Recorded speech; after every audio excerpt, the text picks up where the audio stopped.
plays like an average all-around medium tank that is good. Well, it's a good tank. I would say it's definitely worth the investment. Since 10 out of 10 would recommend best battleships at tier 5.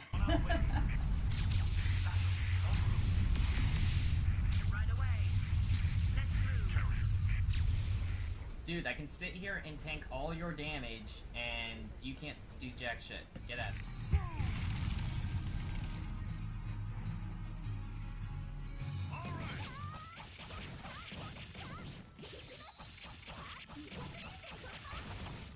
God.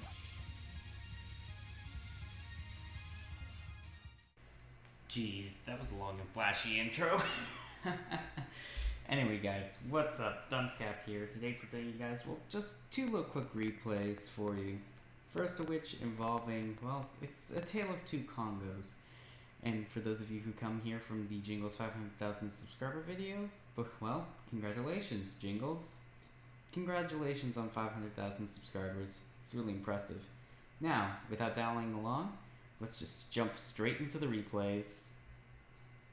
So, what I was mentioning earlier about A Tale of Two Kongos is two recent games, or correction, two back-to-back games in two Kongo-class ships. These two could not be any more similar than that, but they end up having almost identical results in completely different ways. First up here is good old Haru. It's like kudos to those who know the reference, or at least know what I'm hinting at. They probably have already seen it. If not, go watch Arpeggio Blue Steel if you're in the anime. You know, that kind of thing. So the first match is going to be with Haruna, and it's going to be more, I guess I could say, typical battleship gameplay, and that's the best way I can describe it. Apologies for any echoing. The room that I'm recording in while I did this actually has a tendency to feed back a bit. I'm not sure why. So, here we are on New Dawn, trying to do, well, what battleships do best, and that's literally punish anyone who dares to sit broadside in front of them. You can ask Jingles about this. I mean, how many videos has he said? Broadside onto a battleship. That's a paddling. You know, the funny thing is that when I tried going for that, so that way I can introduce it when I was trying to do one of these edits, I could never find one of those videos. Yeah, no, he says it so often that it's very, you remember it, but at the same time, you can't find which specific video or which specific sections of a video he has for it. Jingles, if you're watching through patiently to this point, just please tell me which video it was on. I'd love to be able to use that whenever I can. Jeez. You know, I forgot how boring battleship replays can be, like, at the start of the match, so here to keep you guys entertained. So what I mentioned about Kongo, well, actually, here, let's put it simply this way. Selfless insert. We'll just put the Kongo class ship review right there in the bottom left corner there for you to click on. Go ahead, watch it. It'll keep you busy. Or at least long enough for me to get into position. Oh, hey, look, it's an enemy Haruna. Now keep in mind, this is across the map relatively, because New Dawn's not the biggest map, but it's pretty small compared to some of the other ones. Again, it's tier 5 ships. Shots out on the Arpeggio Haruna. Yeah, you see what I mean? Look how slow these shells are going. Like, you can hear them. You can hear the whistles they're slowing down. Ooh, hit 2. I'm not sure what happened. Pardon the camera, it's a bit of a replay bug. So that's not too bad. Ooh, Ishizuchi. Broadside on, but remember, this is extreme range. Not all the shots are gonna land. Still love the anime particle effects, though. They're actually pretty cool. Wait for it. Wait for it. No, that's just gonna miss. Yeah, see what I mean? It's bugged.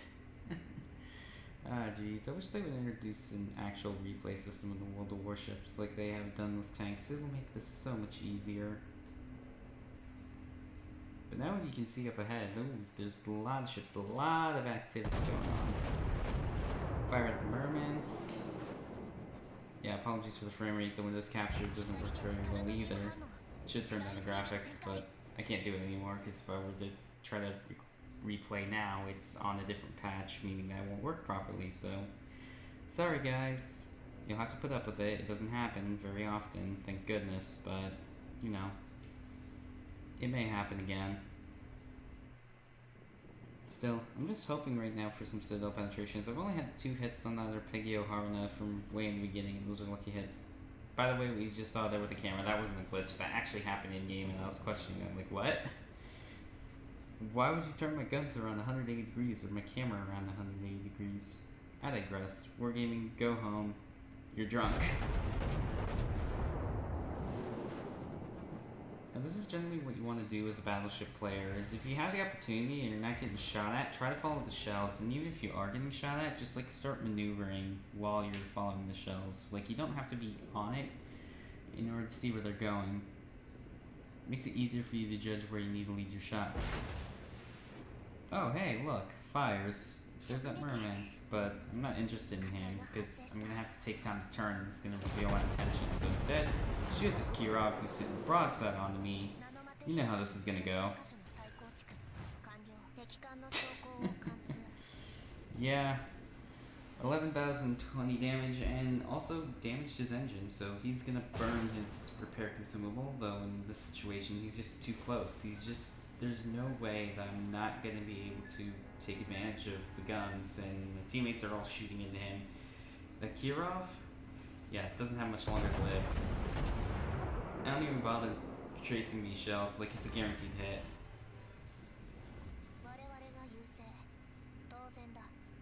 There we go. Okay, so first ship sunk so far. Not too bad, right? Okay, what's next? Well, I'm choosing the merman here because look at where he's driving into. If you look on the map, he's just going to drive straight into that island, meaning that he's going to be a sitting duck. And look at the way he's angled. Broadside onto a battleship. That's paddling, is it not?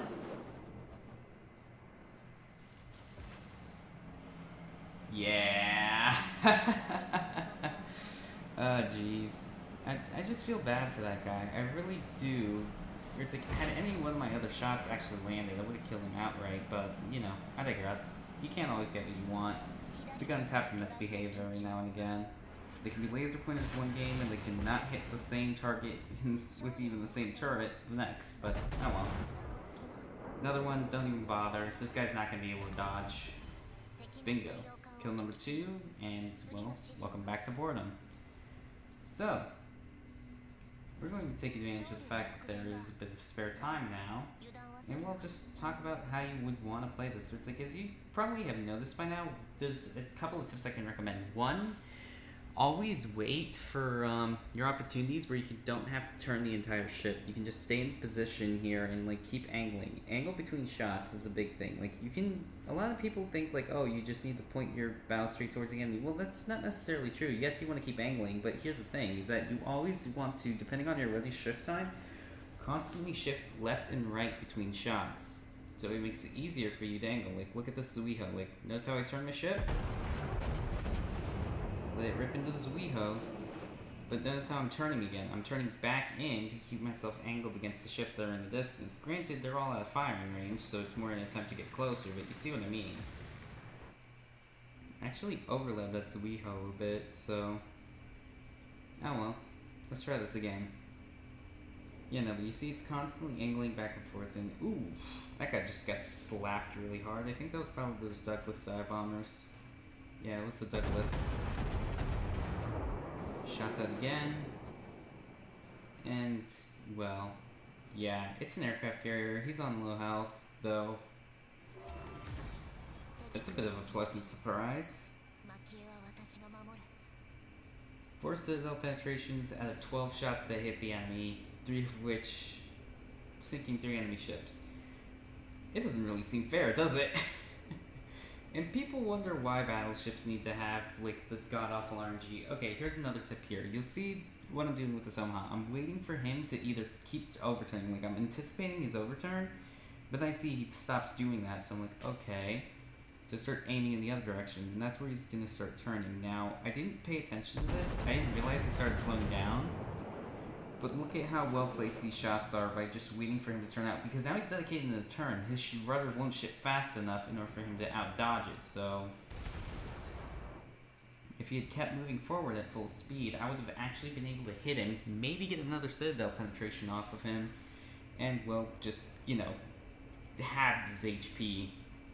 Because that's what battleships do. They punish you for being stupid and sitting out broadside on, or if you have big enough guns and weak enough armor, they just punish you for being out in front of these things.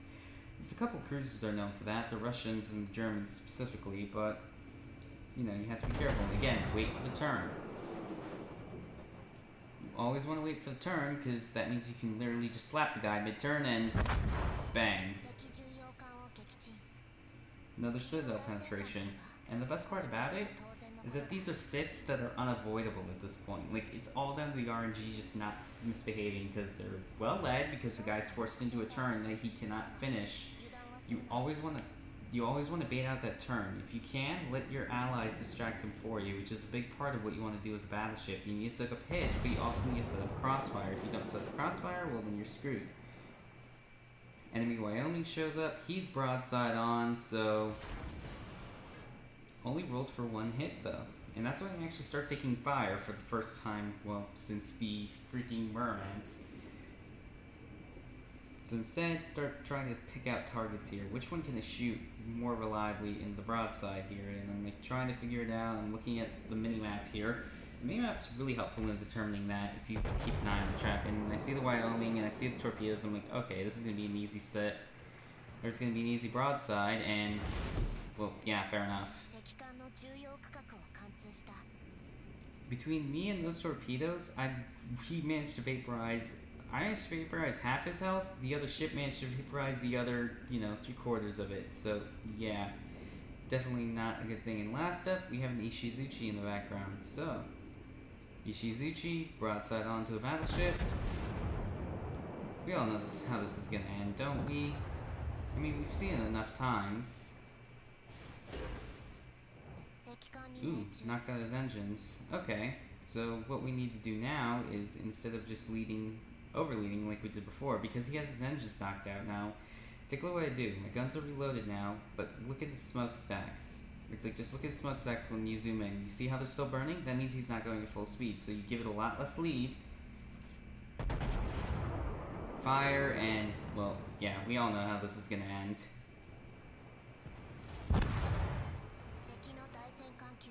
Can you say predictable? And, well, that's the game. So, 130, it's like almost 150,000 damage. So, how could I possibly match that in the next ship? Well, let's show you. Well, welcome to the Solomon Islands. This is, well, Kirishima, the other sister ship.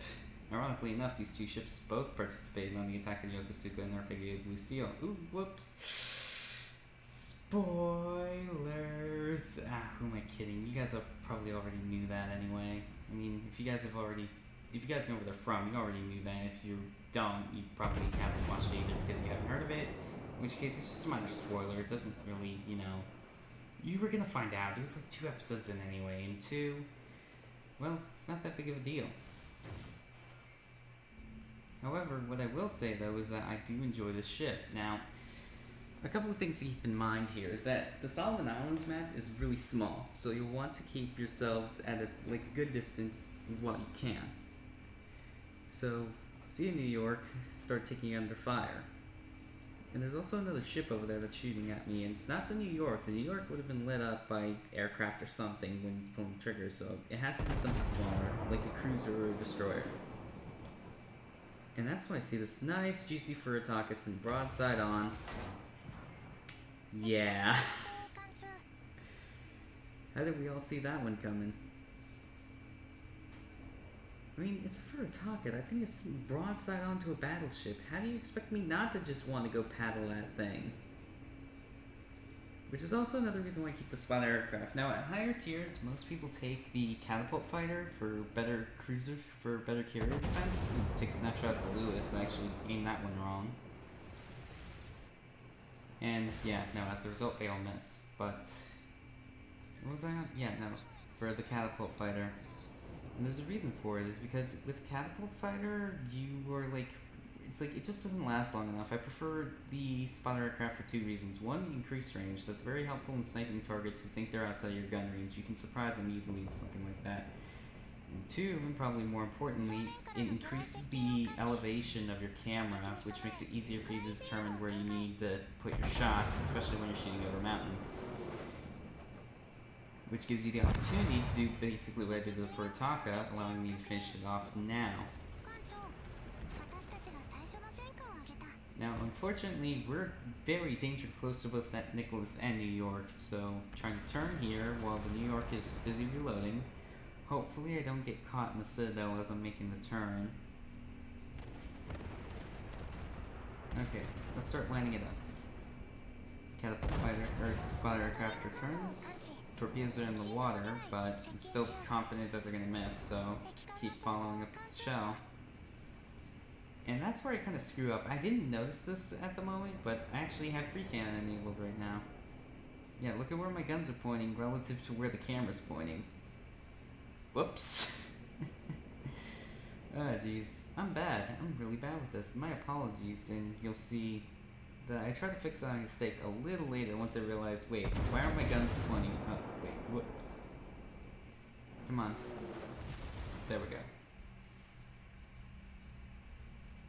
So hit the New York for a good chunk of HP. Now I've only gotten 2 citadels so far because not a lot of things have been getting broadside on. However, at this close a range, that Karlsruhe, he's not in a really good spot right now. He's gonna get killed, and I'm gonna be the only one left on this flank to deal with both Nicholas, the St. Louis, and the New York. Which, as you can imagine, is never fun. However, because that New York is so busy dealing with the Karlsruhe, I can actually take the time to turn my ship around and get all my guns on the opposite side. So instead of having them on my port side, I'm now going to have a starboard side barrage. Now, as a result, now it's a case of figuring out what my biggest priority target is. And right now, it's that New York. The St. Louis I can deal with. It's a cruiser at very close range. I can deal with that. And then there's the enemy Nicholas if he shows up. However, you still have to know your priorities based on what it has. If you can kill a low health target, focus that one first because it's less guns you have to worry about. Very armor piercing barrage. Goes to the superstructure. Rolls for about 7,700 damage, just under. Meanwhile, that Nicholas is trying to light me, or is the St. Louis? It's hard to tell. I see that. Now, notice how it preloaded the HE. This is for 2 reasons. One, that New York is not turning broadside on. I'm not going to get good penetrations even if I hit the superstructure. And 2, because I see that destroyer, I want to have that HE preloaded for him. And 3rd, that fire damage. Mark him with my secondaries here. You can't see that in the replay because, replay. So now my secondaries are lighting this guy up as best they can. Now he's on fire on multiple locations. My secondaries are ripping into him. Yeah. Wasn't gonna match long. And there are the torpedoes from Nicholas that I was anticipating. However, I wasn't anticipating he'd be so accurate with the salvo. He actually launched a widespread, double widespread. So instead, I reply with half his HP. Now look at what I'm doing here. I'm trying my best to keep myself, my secondaries firing on this Nicholas. But as long as he keeps facing his starboard side to me, I know he hasn't launched torpedoes yet. Because remember, US destroyers have multiple torpedo sets. It's a flush decker. I mean, that's got torpedoes on both sides. And when I see him start turning, I'm like, okay, he's going to start launching torpedoes in the water. Wait for him to complete the turn, because he's not going to be able to pull out of it. And sure enough... And then load the AP, because now I'm dealing with a cruiser. However, what I do here is a bit greedy. Now you see that St. Louis? I'm like, oh, my guns are going to reload in 14 seconds. Okay, let's start turning the other way. And it wasn't until then that I noticed the torpedo, which slams me in the bow and causes me to start flooding. Had I not been so greedy and just kept turning, I would have probably dodged it. So, oh well. Better in hindsight, I guess. Grip him with the armor piercing, mark him for my secondaries. I'm doing my best here to try to make sure that I can kill him. Like, the minus 20, like, the minus 40% dispersion right now is actually very helpful. As you can see, why all my shots missing. Like, look at how much my secondaries are going in. There we go. Close quarters expert. Yeah, you guys aren't expecting that. Like, Battleship replays are really boring until things go horribly, horribly wrong. And even then, they can still be very entertaining. I honestly just found it hard to believe that I managed to pull off 2 results like this back to back. I just, at that point I start to wonder, is it just bad teams or is it my play? Like, did the enemy have really bad teams? But it doesn't look like they did. I mean, the New York did everything he could in order to try to reduce the amount of damage I would do to him. The Nicholas tried to torpedo me. It just wasn't enough. Shot down on the Bogue. And this is where I make a mistake. I actually didn't notice this, but he's like slightly listing at like a fraction of a kilometer further forward. So start to line up, slow down because I really want that Bogue. I was trying to farm the Mikasa kills for the month-long mission in North America. I thought I was supposed to get it done in a week. I'm a moron. I'm a little less. I'm actually aiming right underneath the island on the carrier here, which should be enough lead for me to just, well, basically, you know, sink it. And, ooh, surprise citadel. Those are always nice.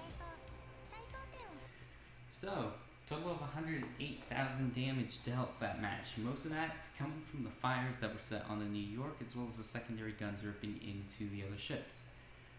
I gotta admit though, I am a big fan of the Kongo class. It's, you know, as you can clearly see by how many, that's 3rd replays. Now I had one for Arpeggio Kongo, Harna, and Kirishima. So, I hope you guys enjoyed. I'm gonna actually leave you guys a little treat here. I'm gonna give you a little preview of the next video that I plan to release for, well, just the whole channel. If you enjoyed, well, go ahead and subscribe. And, well, as always, thanks for watching.